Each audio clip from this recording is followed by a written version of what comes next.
Vatican ഡയറിയിലേക്ക് എല്ലാ പ്രേക്ഷകർക്കും സ്വാഗതം. കഴിഞ്ഞ ആഴ്ചകളിലെല്ലാം നമ്മൾ കൂടുതലായി പങ്കുവച്ചത് മാർപ്പാപ്പയുടെ ആഫ്രിക്കൻ യാത്രയുടെ വിശേഷങ്ങളായിരുന്നു. പാപ്പ അപ്പസ്തോലിക യാത്രയിൽ ആയിരുന്നതിനാൽ ബുധനാഴ്ചകളിൽ പതിവ് പോലെ പൊതു കൂടിക്കാഴ്ചകൾ ഉണ്ടായിരുന്നുമില്ല. ഇടവേളയ്ക്ക് ശേഷം പാപ്പ നടത്തിയ പൊതു കൂടിക്കാഴ്ചയിലെ വിശേഷങ്ങളിൽ നിന്ന് തന്നെ ഡയറിയുടെ ആദ്യ പേജ് തുറക്കാം. ഏപ്രിൽ 29 ബുധനാഴ്ചയായിരുന്നു പാപ്പയുടെ പൊതു കൂടിക്കാഴ്ച നടന്നത്. ആഫ്രിക്കൻ യാത്രയുടെ വിശേഷങ്ങളാണ് പാപ്പ പ്രധാനമായും അന്ന് പങ്കുവച്ചത്.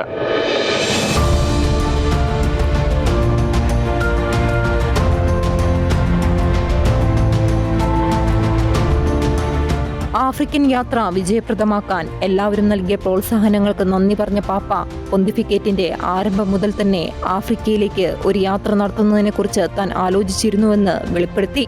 ആഫ്രിക്കൻ യാത്രയിൽ ആദ്യം അൾജീരിയയായിരിക്കണം തന്റെ സന്ദർശന കേന്ദ്രമെന്ന് താൻ നിശ്ചയിച്ചിരുന്നതായും പാപ്പ അറിയിച്ചു. തുടർന്ന് താൻ സന്ദർശിച്ച ഓരോ രാജ്യങ്ങളുടെയും വിശേഷങ്ങളും പ്രത്യേകതകളും പാപ്പ പങ്കുവച്ചു. അതിൽ ഇക്വറ്റോറിയൻ ഗിനിയിലെ ജയിൽ സന്ദർശനത്തിന്റെ കാര്യം പ്രത്യേകമായി പാപ്പ അനുസ്മരിച്ചു. അതുപോലൊരു അനുഭവം മുമ്പൊരിക്കലും ഉണ്ടായിട്ടില്ല എന്നായിരുന്നു പാപ്പയുടെ വാക്കുകൾ. തങ്ങളുടെ പാപങ്ങൾക്കും സ്വാതന്ത്ര്യത്തിനും വേണ്ടി പ്രാർത്ഥിക്കാൻ അപേക്ഷിച്ച ജയിൽവാസികളുടെ വാക്കുകളും കനത്ത മഴയിൽ നിന്നുകൊണ്ട് തനിക്കൊപ്പം അവർ സ്വർഗസ്ഥനായ പിതാവേ എന്ന പ്രാർത്ഥന ചൊല്ലിയതും ക്രിസ്ത്യാനന്ദത്തിന്റെ വലിയൊരു ആഘോഷമായിരുന്നുവെന്ന് പാപ്പ പറഞ്ഞു. 25,000-ഓളം ആളുകളാണ് ബുധനാഴ്ചയിലെ പൊതു കൂടിക്കാഴ്ചയിൽ പങ്കെടുത്തത്. വത്തിക്കാന്റെ മേൽനോട്ടത്തിലുള്ള ജെമെല്ലി പോളിക്ലിനിക് ആശുപത്രിയിൽ പുതുതായി ഹാർട്ട് ക്ലിനിക് ആരംഭിക്കുന്നു. കെട്ടിടത്തിന്റെ ശില ലയോ പാപ്പ ആശീർവദിച്ചു. ഫ്രാൻസിസ് പാപ്പയുടെ പേരിലാണ് പുതിയ ഹൃദയാരോഗ്യ കേന്ദ്രം ആരംഭിക്കുന്നത്.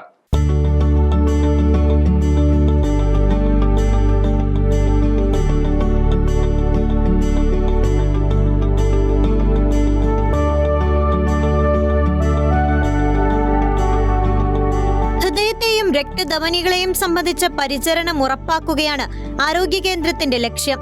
ഇറ്റലിയിലെ ഏറ്റവും വലിയ കത്തോലിക്ക സർവകലാശാലയായ Catholic University of the Sacred ഹാർട്ടിന്റെ ഭാഗമായിട്ടാണ് അഗോസ്തീനോ ജെമേലി യൂണിവേഴ്സിറ്റി ഹോസ്പിറ്റൽ എന്ന ജെമേലി ഹോസ്പിറ്റൽ പ്രവർത്തിക്കുന്നത്.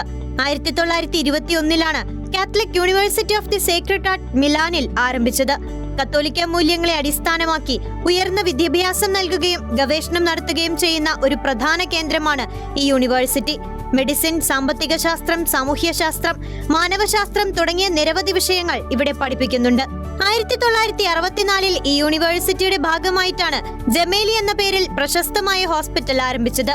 ഹൃദ്രോഗം, ക്യാൻസർ, ന്യൂറോളജി, ട്രാൻസ്പ്ലാന്റേഷൻ തുടങ്ങിയ അത്യാധുനിക ചികിത്സകൾക്ക് പേരുകേട്ട ഹോസ്പിറ്റലാണിത്. റോമിലെ മാത്രമല്ല യൂറോപ്പിലെ തന്നെ ഏറ്റവും മികച്ച മെഡിക്കൽ സേവനം നൽകുന്ന ആശുപത്രിയാണ് ജെമേലി. 1500-ലധികം കിടക്കകളുണ്ട്. ജെമേലി ഹോസ്പിറ്റലിന് വത്തിക്കാൻ നമ്പർ 3 എന്നൊരു പേരുകൂടിയുണ്ട്. മാർപ്പാപ്പമാരുടെ ചികിത്സയ്ക്ക് പ്രത്യേക സൗകര്യമുള്ളതുകൊണ്ട് മാത്രമല്ല, വത്തിക്കാൻ സിറ്റിക്കും പോപ്പിന്റെ വസതിക്കും പുറമെ 3ാമത്തെ പ്രധാന കേന്ദ്രം എന്ന നിലയിൽ കൂടിയാണ് ഈ പേര് ലഭിച്ചിരിക്കുന്നത്. ജോൺ പോൾ 2 മാർപ്പാപ്പ ഉൾപ്പെടെയുള്ള പാപ്പമാർ ഇവിടെ ചികിത്സ തേടിയിട്ടുണ്ട്. അതിൽ ഫ്രാൻസിസ് മാർപ്പാപ്പ 2021 ജൂലൈയിൽ കുടൽ സംബന്ധമായ ശസ്ത്രക്രിയകൾക്ക് വേണ്ടിയും 2023 മാർച്ചിൽ ശ്വാസകോശ സംബന്ധമായ അണുബാധയെ തുടർന്നും വീണ്ടും അതേ വർഷം ജൂണിൽ കുടൽ ശസ്ത്രക്രിയയ്ക്ക് വേണ്ടിയും ഇവിടെ പ്രവേശിപ്പിക്കപ്പെട്ടിരുന്നു. തന്റെ അവസാന കാലത്തും ഫ്രാൻസിസ് പാപ്പയെ ഇവിടെ പ്രവേശിപ്പിച്ചിരുന്നു. 2025 ഫെബ്രുവരി 14 ബ്രോങ്കൈറ്റിസ് ബാധയെ തുടർന്നും പിന്നീട് 2 ശ്വാസകോശത്തിലും ന്യൂമോണിയ കണ്ടെത്തിയതിനെ തുടർന്നും പാപ്പ ഇവിടെ ചികിത്സയിലായിരുന്നു. 38 ദിവസമാണ് അവസാന കാലത്ത് പാപ്പ ഈ ആശുപത്രിയിൽ ചികിത്സയിൽ തുടർന്നത്. ആശുപത്രിയുടെ ബാൽക്കണിയിൽ നിന്നുകൊണ്ട് വിശ്വാസികളെ അഭിവാദ്യം ചെയ്തതിന് ശേഷമാണ് 2025 മാർച്ച് 23 പാപ്പ ആശുപത്രി വിട്ടത്. ആശുപത്രിയിൽ നിന്ന് ഡിസ്ചാർജ് ചെയ്തതിന് കുറച്ചാഴ്ചകൾക്ക് ശേഷം 2025 ഏപ്രിൽ 21 അദ്ദേഹം ഇഹലോകവാസം വെടിയുകയും ചെയ്തു. സഭയിൽ 50 വാഴ്ത്തപ്പെട്ടവരും 4 ധന്യരും കൂടി. റിപ്പോർട്ടിലേക്ക്.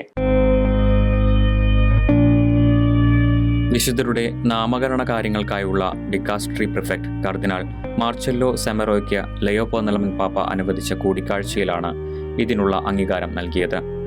1936 മുതൽ 1939 വരെ കാലഘട്ടത്തിൽ സ്പെയിനിലെ ആഭ്യന്തര യുദ്ധത്തിൽ രക്തസാക്ഷിത്വം വരിച്ച ഗബ്രിയലിസ്റ്റ് സഭയിലെ 49 പേരെയും ഒരു വൈദികനെയുമാണ് വാഴ്ത്തപ്പെട്ടവരുടെ ഗണത്തിലേക്ക് ഉയർത്തിയത്. Pedro Manuel Salado Alba, Maria Elette di Gesu, sister Maria Teresa, Maria Rafaela di Giovanni എന്നിവരാണ് ധന്യപദവിയിലേക്ക് ഉയർത്തപ്പെട്ടിരിക്കുന്നവർ. 2027 ആഗോള യുവജന സമ്മേളനത്തിന്റെ പേട്രൺ സെയിൻസിനെ പ്രഖ്യാപിച്ചു. വിശുദ്ധ ജോൺ പോൾ രണ്ടാമൻ പാപ്പ, വിശുദ്ധ ആൻഡ്രൂ കിം ട്രൈഗോൺ, വിശുദ്ധ ഫ്രാൻസിസ് സേവിയർ കാബ്രിനി, വിശുദ്ധ ജോസഫൈൻ ബക്കീത്ത, വിശുദ്ധ കാർലോ അക്യൂട്ടിസ് എന്നിവരെയാണ് ആഗോള യുവജന സമ്മേളനത്തിന്റെ പേട്രൺ സെയിൻസായി പ്രഖ്യാപിച്ചിരിക്കുന്നത്. സിയോളിലാണ് അടുത്ത ആഗോള യുവജന സമ്മേളനം നടക്കുന്നത്.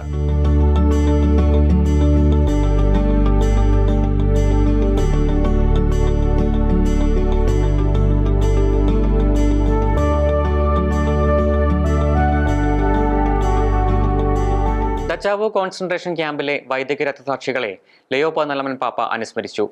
രണ്ടാം ലോക മഹായുദ്ധകാലത്ത് പോളണ്ടിൽ കൊല്ലപ്പെട്ട മെത്രാന്മാരും വൈദികരും അടങ്ങുന്ന രക്തസാക്ഷികൾക്ക് വേണ്ടിയുള്ള ദിനമായ ഏപ്രിൽ 29 പാപ്പ അവരെ അനുസ്മരിച്ചത്.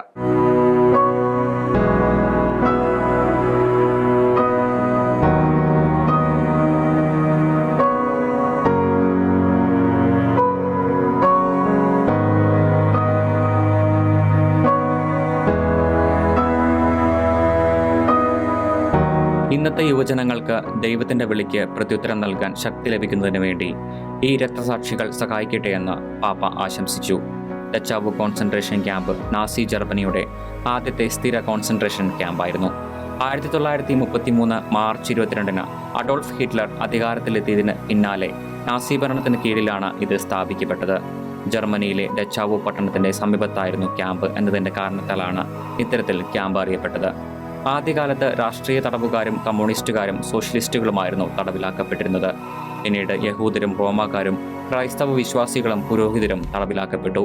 മനുഷ്യാവകാശങ്ങളുടെ ക്രൂര പരീക്ഷണശാലയായിട്ടാണ് ക്യാമ്പിനെ ചരിത്രം വിശേഷിപ്പിക്കുന്നത്. 2 ലക്ഷത്തിലധികം പേർ തടവുകാരായി ഇവിടെ ഉണ്ടായിരുന്നു. അതിൽ 40,000-ഓളം പേർ ക്രൂരമായി മരണത്തിന് ഇരകളായി.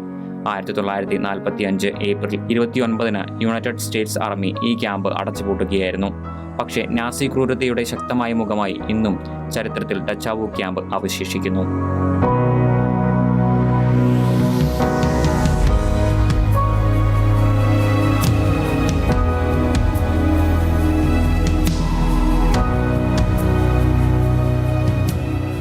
ബാഗ്ദാദിലെ കൽദായ പാത്രിയർക്കീസ് പോളിസ് മൂന്നാമൻ നോനായുടെ അഭ്യർത്ഥന പ്രകാരം ലിയോ പതിനാലാമൻ പാപ്പ അപ്പസ്തോലിക സിംഹാസനവുമായുള്ള സഭൈക്യ കൂട്ടായ്മ അനുവദിച്ചുകൊണ്ടുള്ള കത്ത് പ്രസിദ്ധീകരിച്ചു. ഏപ്രിൽ 28 കത്ത് നൽകിയത്. 15 ലക്ഷം വിശ്വാസികളുള്ള കൽദായ കത്തോലിക്ക സഭയുടെ പുതിയ തലവനാണ് പോളിസ് മൂന്നാമൻ നോന. ഈ സഭയുടെ ആസ്ഥാനം ഇറാഖാണ്. കത്തോലിക്ക സഭയുമായി പൂർണ്ണമായ ഐക്യത്തിലുള്ള വ്യക്തിഗത സഭയാണ് കൽദായ കത്തോലിക്ക സഭ. അതോടൊപ്പം സ്വയംഭരണാവകാശമുള്ള സഭകളിൽ ഒന്നുമാണ്. അരമായ ഭാഷയിലാണ് ഈ സഭയിൽ വിശുദ്ധ കുർബാന അർപ്പിക്കപ്പെടുന്നത്. പൗരസ്ത്യ സുറിയാനി ആരാധനാക്രമമാണ് ഇവിടെ നടപ്പിലാക്കപ്പെട്ടിരിക്കുന്നത്. അമേരിക്ക, കാനഡ, ഓസ്ട്രേലിയ, യൂറോപ്പ് എന്നിവിടങ്ങളിലെല്ലാം സഭാംഗങ്ങൾ നിലവിലുണ്ട്. വിശുദ്ധ തോമസ് ലീഹായുടെയും അദ്ദേഹത്തിൻ്റെ ശിഷ്യരായ അദായി, മാറി എന്നിവരുടെയും അപ്പോസ്തോലിക ശുശ്രൂഷയിൽ നിന്നുമാണ് ഈ സഭയുടെ ഉത്ഭവം. ജർമ്മനിയിലെ കൊളോൺ അതിരൂപതയുടെ ആഗോള സഭയ്ക്കും സംവാദങ്ങൾക്കും വേണ്ടിയുള്ള വെൽട്രീച്ച് ആൻഡ് ഡയലോഗ് ഓഫീസിന്റെ 50ാം സ്ഥാന വാർഷികത്തോട് അനുബന്ധിച്ച് അതിലെ അംഗങ്ങളുമായി മാർപ്പാപ്പ കൂടിക്കാഴ്ച നടത്തി.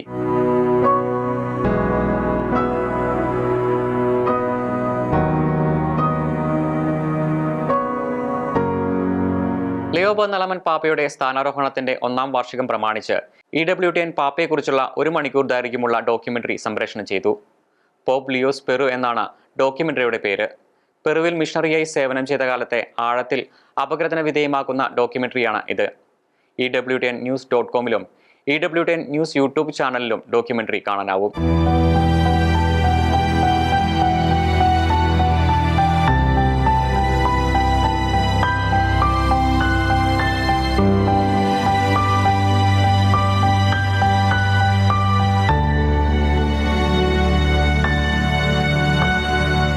Dicastery for the Laity, the Family and ലൈഫിന്റെ ആഭിമുഖ്യത്തിൽ വത്തിക്കാനിൽ the Sacrament of Marriage, Faith and Munus Docendi എന്ന പേരിൽ കാസിന POIVയിൽ മീറ്റിംഗ് സംഘടിപ്പിച്ചു. പ്രത്യേക ക്ഷണിതാക്കളായ 75 പേർ പങ്കെടുത്തു. മതേതരവൽക്കരണം വ്യാപകമായിരിക്കുന്ന ഇന്നത്തെ സാഹചര്യത്തിൽ വിശ്വാസത്തിന്റെ ആധികാരിക അനുഭവമായി ക്രിസ്തീയ വിവാഹം ജീവിക്കുന്നതിന് യുവാക്കളെയും വിവാഹിതരായവരെയും ഇണകളെയും അനുഗമിക്കാൻ ഒരു വൈദികന് എങ്ങനെ സാധിക്കുമെന്ന വിഷയമാണ് സമ്മേളനം ചർച്ച ചെയ്തത്.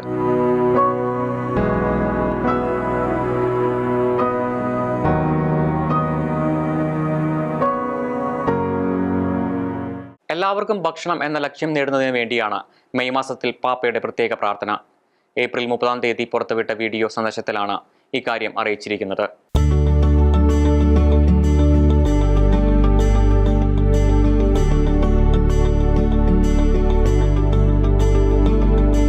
ഭൂമിയിലെ വിഭവങ്ങൾ പങ്കുവയ്ക്കൽ മനോഭാവത്തോടെ വിതരണം ചെയ്യാനും കൂടുതൽ ഉത്തരവാദിത്തത്തോടും കൃതജ്ഞതയോടും കൂടി ജീവിക്കുവാനും ഏവർക്കും ഭക്ഷണം ഉറപ്പാക്കുകയെന്ന ലക്ഷ്യത്തോടെ പ്രവർത്തിക്കാനുമുള്ള ആഹ്വാനമാണ് പാപ്പ നടത്തിയിരിക്കുന്നത്. പൊതുമേശകളിൽ നിന്ന് ആരും ഒഴിവാക്കപ്പെടാതിരിക്കട്ടെ എന്ന് ആശംസിക്കുന്ന പാപ്പ അപ്പത്തെ ഒരു ഉപഭോക്തൃ വസ്തുവായല്ല, കൂട്ടായ്മയുടെയും കരുതലിന്റെയും അടയാളമായി കാണാൻ പരിശുദ്ധാത്മാവിന്റെ സഹായം ഉണ്ടാകട്ടെ എന്നും പ്രാർത്ഥിച്ചു.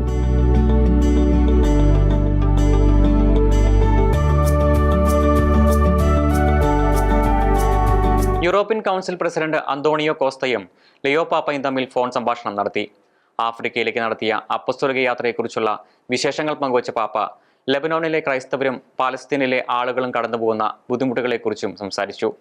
ഏപ്രിൽ 30-ാം തീയതി ഉച്ചകഴിഞ്ഞാണ് ഇരു നേതാക്കളും തമ്മിൽ ഫോൺ സംസാരം നടത്തിയത്. കഴിഞ്ഞ ആഴ്ച ലിയോ പാപ്പയെ സന്ദർശിക്കാനെത്തിയ വ്യക്തികളിൽ ഏറ്റവും ശ്രദ്ധേയൻ കർദിനാൾ ഏണസ്റ്റ് സിമോനി ആയിരുന്നു. 90-കാരനായ അദ്ദേഹം അൽബേനിയയിലെ കമ്മ്യൂണിസ്റ്റ് ഭരണകാലത്ത് 18 വർഷം ജയിൽവാസം അനുഭവിച്ച വ്യക്തിയാണ്. ഫ്രാൻസിസ് മാർപ്പാപ്പ കർദിനാൾ ഏണസ്റ്റ് സിമോനിയെ വിശേഷിപ്പിച്ചത് ജീവിക്കുന്ന രക്തസാക്ഷി എന്നായിരുന്നു. അൽബേനിയൻ രക്തസാക്ഷികളുടെ തിരുശേഷിപ്പും കുരിശുമാണ് കർദിനാൾ സിമോനി പാപ്പയ്ക്ക് സമ്മാനിച്ചത്. ലയോ പാപ്പയുമായുള്ള ആദ്യ കൂടിക്കാഴ്ചയായിരുന്നില്ല കർദിനാളിൻ്റേത്. ഈ വർഷം ഏപ്രിലിൽ ഈസ്റ്റർ ദിനത്തിൽ സെന്റ് പീറ്റേഴ്സ് ബസിലിക്കയിൽ നിന്ന് മാർപ്പാപ്പ ഓർബി എറ്റ് ഓർബി നൽകുമ്പോൾ പശ്ചാത്തലത്തിൽ കർദിനാൾ സിമോനിയും ഉണ്ടായിരുന്നു.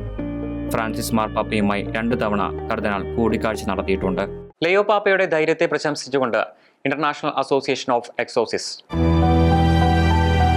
ലോകമെമ്പാടുമുള്ള യുദ്ധത്തിനും ഭീകരതയ്ക്കും മുന്നിൽ സമാധാനത്തിനായുള്ള നിരന്തരമായ പാപ്പയുടെ ആഹ്വാനങ്ങളുടെ പശ്ചാത്തലത്തിലാണ് അസോസിയേഷൻ പാപ്പയുടെ ധൈര്യത്തെ പ്രശംസിച്ചത്.